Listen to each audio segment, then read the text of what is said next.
Hey, welcome back. Sean here, Mountains Garage. I'm channeling my inner Mr. Rogers right now, putting on my sweater, welcoming you to my neighborhood. In reality, if you watched what will be yesterday's video by the time I get this one done, I was talking about a turbo hydro 475 that I'm going to build for my twin turbo Nova to replace the one that's in it that's brand new. But if you've been following along, I don't want to bore you with all the details. But just to backtrack a little bit, you know, when I think about, well, somebody asks about building a transmission for them, you got a street strip unit, you got the ones that I typically build, you know, that are good for 90% of the race cars you see on property at a drag strip most nights. You know, 800 to 1,000 horsepower. That's a sturdy transmission. And the beauty of the Turbo 400 is you don't need a whole ton of parts to get there. A lot of people ask about price. If I have to source a core and build a whole transmission in that range, 800 to 1,000, that'll, including up to a billet forward hub, but it'll still have stock input shaft, main shaft, and output shaft. But it'll have all the other goodies. Excellent transmission. They go, depending if you want an aluminum pan and a few other goodies, $2,300 to $2,500. And those prices, let me tell you, I don't think I can keep up at that price because of everything. I've been buying parts daily and weekly, and it just keeps going up. It's crazy. But this transmission, I'm going to the next level. I'm going to change the shafts. And other than that, it's basically the same transmission I've been running, other than I'm also putting on an ATI aftermarket bell housing, which is why I'm stripping this Pontiac transmission today. I got 3 of them. Hopefully I'll get enough parts to at least build one good transmission. And that's what we're doing today. We're stripping the transmission. Now, I'm not going to bore you by trying to knock out all the rusty bolts out of the tail housing and that stuff. I'm going to turn the camera back on when I've got all the external bolts removed. What I'm hoping to find, this is well, I can't tell, but there was 3 transmissions I got, a 68, a 70, and a 72. I'll figure out which one this is. Doesn't really matter. I stated a few videos back that if you find a metal vent Turbo 400, it's got a metal vent instead of plastic, it's no doubt 95% chance or better. It's an 8-bolt pump. I can already count the bolt holes. I nailed that one. It's going to have aluminum apply pistons and probably a round back direct drum that'll accept the 34 element sprag. I don't expect it to have the 34 element sprag, but it will accept it. So it makes an excellent transmission. It should have an extra case lug for the intermediate pressure plate and steels. It's just a good unit if you can find them. And lately that's all I've been finding, and I'm not complaining. Up until that point, all I found was the plastic vent 75 and up transmissions, which are all, you know, more plain vanilla. So I'm excited to go back in time a little bit. I'm going to cover some differences as I go. I'll turn the camera back on anytime I find something outstanding or gross, and before I start popping out the pump and all that stuff. But I'm going to get all the external stuff gone, and most of it's going in scrap. I drained it out. I got fresh water, so it's recently been wet. I don't know how many times it's been wet before that. So let's dig in and find out. And a sidebar on the water, if you have any core transmissions and you ever expect to get a dime out of it, don't leave it outside.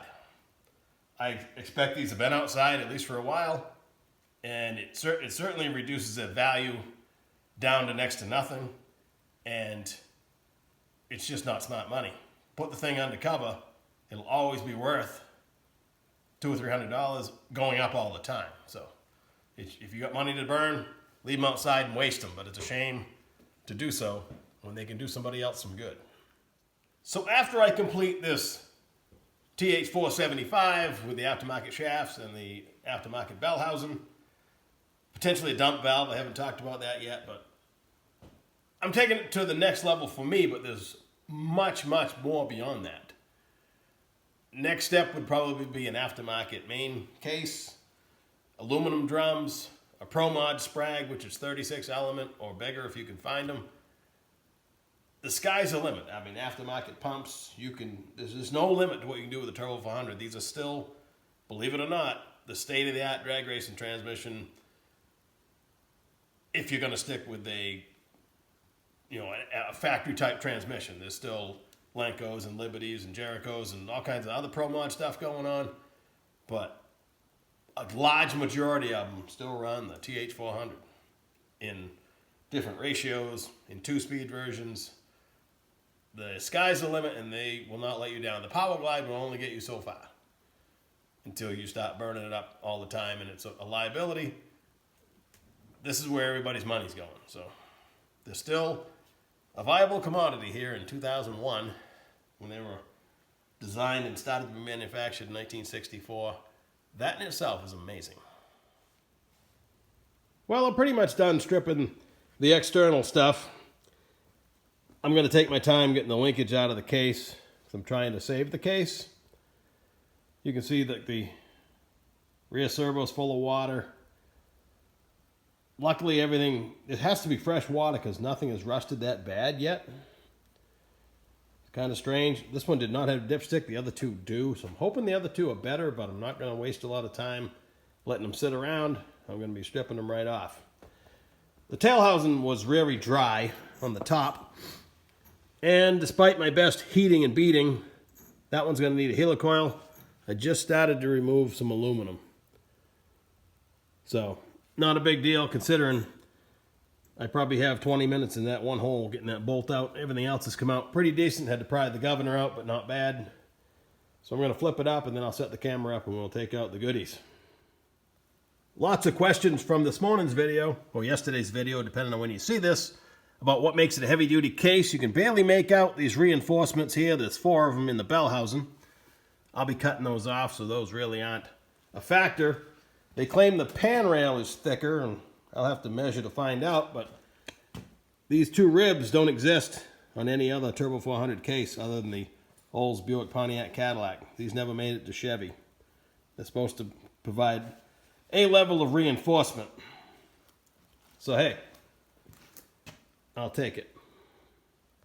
And just more general grossness. I can probably save the servo cover. Everything in here is going to be thrown away.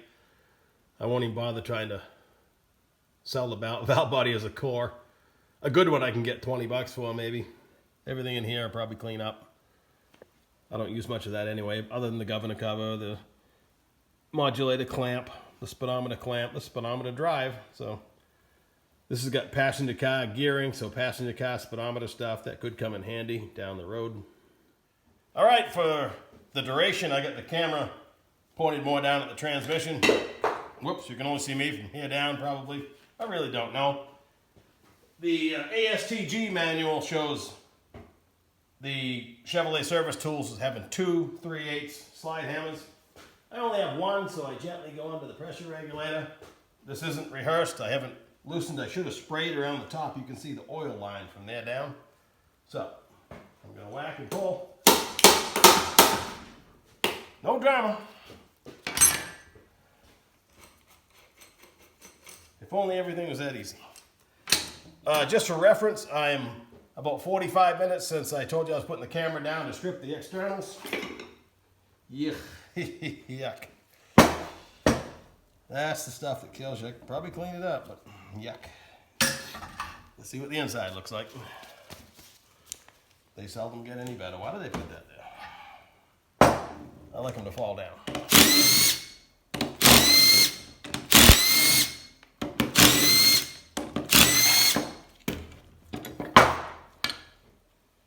Well, like I said, you probably clean it up. I'm not sure how much longer it would have lasted.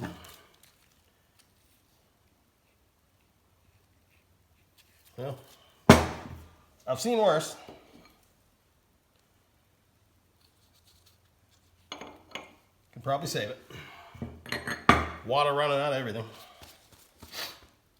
This is ugly.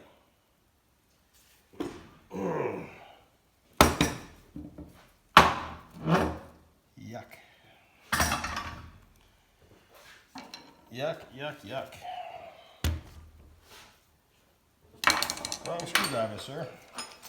I like my fancy pocket screwdriver.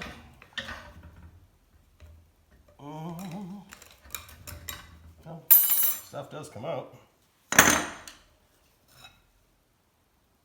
That's basically what I wanted to see. It does have an aluminum piston. Got some cool old clutches. Look at those babies, just like new. Don't really see them like that anymore. I have to research those. Yep, so it does have an aluminum piston. No big surprise, but definitely a whole lot of yuck. I'm still hoping this was the worst one. Time will tell. To get the direct drum out, I've told you I put it in with the clutches up, but to get it out I use my old hook.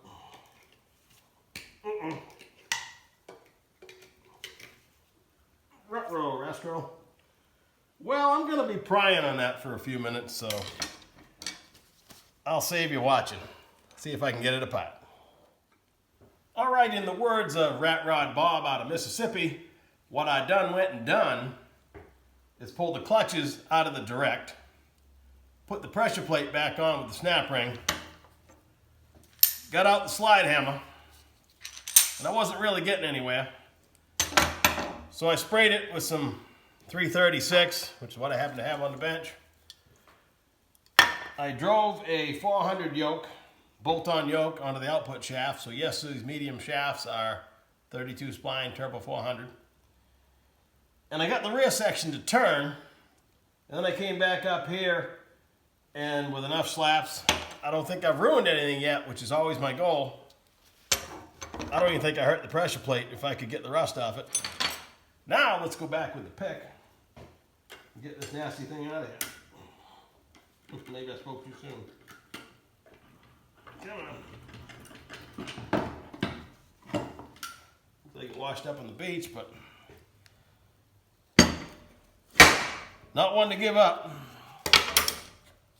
Sprag's still working. Feels a little bit dry. Let's see what we got. Stuck. These usually come right up. Where's she gonna go?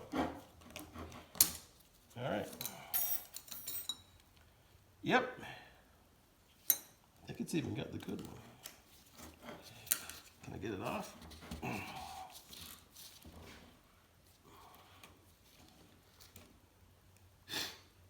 Yep, she's got the round back, 16 element.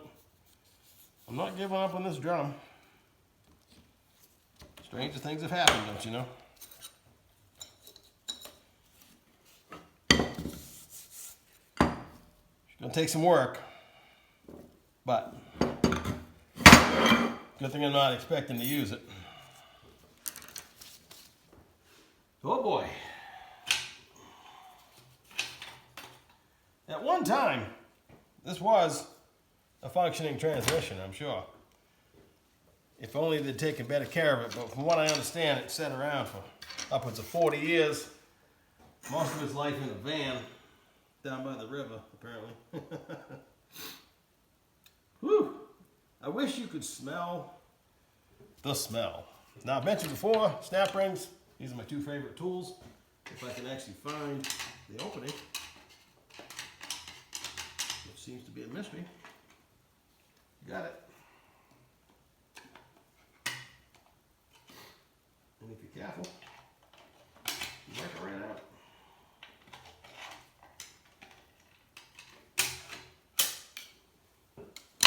Almost hate to reach my hands down. Intermediate snap ring. Move with mount. Same tool. I get the clutches out. Hey, they're moving. This is good. Thing just came in under warranty.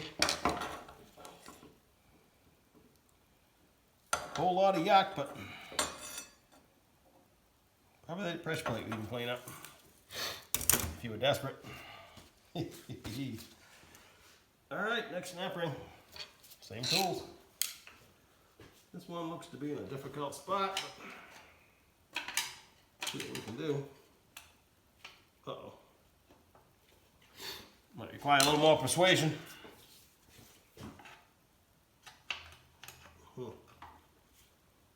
Moving. I don't know if these rotate themselves into a bad spot or they were just installed that way. We'll get them. I hope. This is a small one. Small angled pick. I've got one in the wiggle, but she's jammed in there. I don't know.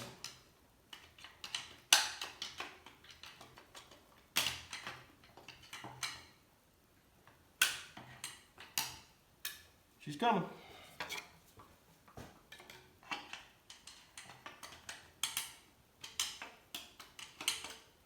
It'll be interesting. See if I can actually lift out the whole lower unit. Or if it's going to be frozen in place. It did spin. After some persuasion, it didn't spin initially. So close. Must give up. She's out. All right. Moment of truth. Snapping on my lifting tool.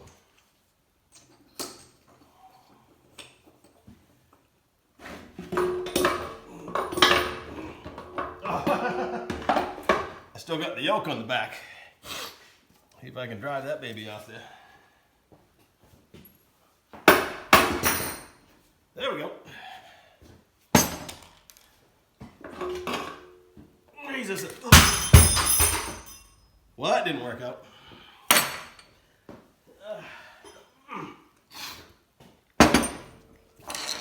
Well, she's out anyway. See what we got. Amazingly, some of this stuff still turns.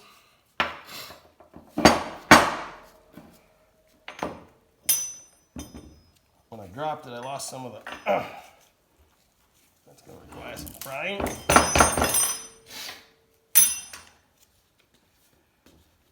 Yeah, looks like Under the Sea Adventures. I just bought a couple low roller sprags. But if you're careful, you can put this back together. There was nothing wrong with it until I dropped it.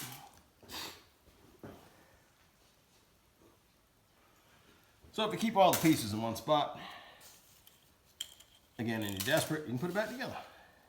It actually looked pretty nice, other than the rust. Well, I'll finish knocking this apart and probably clean this mess up and bring in another one, because this one, somewhat of a disappointment. Not saying I can't fix it, but she's a whole bucket of yuck. Reviewing some of the video footage, I do realize it's 2021, not 2001. I don't know where my head was at there. And yeah, I'm wearing steel-toed shoes in the shop, always. No Crocs for me, or flip-flops. I love my slip-on steel-toe shoes. Wow, that was exciting. When the complete lower unit fell from about 6 feet high, fortunately I'm standing on a rubber mat. It was a perfectly soft landing. The only reason it fell off is I had the yoke still stuck on the output shaft, which is rusty. And when I knocked it against the case twice, because I didn't stop at the first one, well, it loosened up sufficiently that when I turned the corner, down she went. I just finished stripping everything. And every transmission I strip, I've showed you how I carefully file the linkage shaft to get it off. This one was perfect, came right out. Right next to where something is rusty, something is perfect. This was a nice transmission before time ruined it. And lack of care. But water infiltration. Now, if you buy a transmission online, or even like that ATI forward drum that I bought the other day, the drum itself is refurbished. You got to believe, and I've worked for transmission shops before, that all our cores are outside. And stuff looked like, this was on a regular basis. When things got slow, we stripped transmissions. They had a solution that, of course, you clean it in the parts washer and soak it in this rust-killing solution, sandblast it, whatever it takes. I guarantee you a lot of the stuff that gets refurbished looks a lot like this. Now, for me, I actually got what I'm looking for. The case is usable, as far as I know. At this point, I haven't cleaned it yet. I harvested the pistons, One's a non-check ball, which I want. I have a lot of check ball pistons. I know you can use 2 check ball pistons, but I try not to, nor do I really want to plug the hole. So I just try to use, check ball drum, non-check ball piston, and my check ball pistons are stacking up. I just gained another one, but the center support and the one in the forward drum are usable right away. Just got to clean them up. They're aluminum, can't hurt those any. And a lot of small parts are probably usable.